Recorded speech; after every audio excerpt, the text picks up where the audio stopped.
we expect China's macroeconomic condition to remain solid, but the performance might not be as good as what people used to be expecting.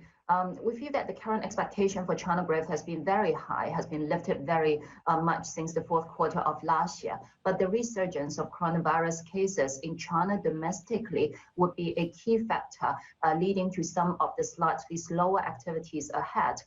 As it has just been reported, we have now got the highest number of mid to high risk regions that are identified in China. And the number of such areas would be the highest since the ease of lockdown in Wuhan last April. And as a result, renewed restrictions on people's activities has been reimposed, including a number of lockdowns in certain cities, as well as urging people not to travel during the Lunar New Year holidays. And at the same time, we are also seeing many governments urging the cancellation of large group gatherings. So all these are likely contributing to a slightly slower pace of growth in January and February versus expectation. But nonetheless, we are still looking for a solid economic recovery in the first quarter of 18% year on year due to a very low base.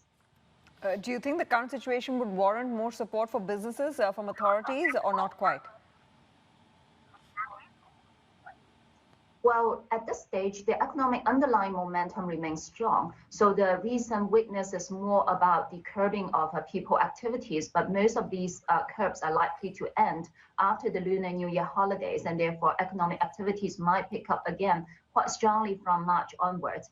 Therefore, we feel that the authority stance is more likely to be carrying over some of the previous support by not withdrawing the supports too quickly. So from the PBOC's perspective, we have seen the central bank turning less hawkish since the middle of last December, and such a stance will likely to be carried on for a bit longer in terms of slowing down the exit of previous anti-epidemic programs, together with leaving the interbank liquidity condition relatively more accommodative compared with the second half of last year.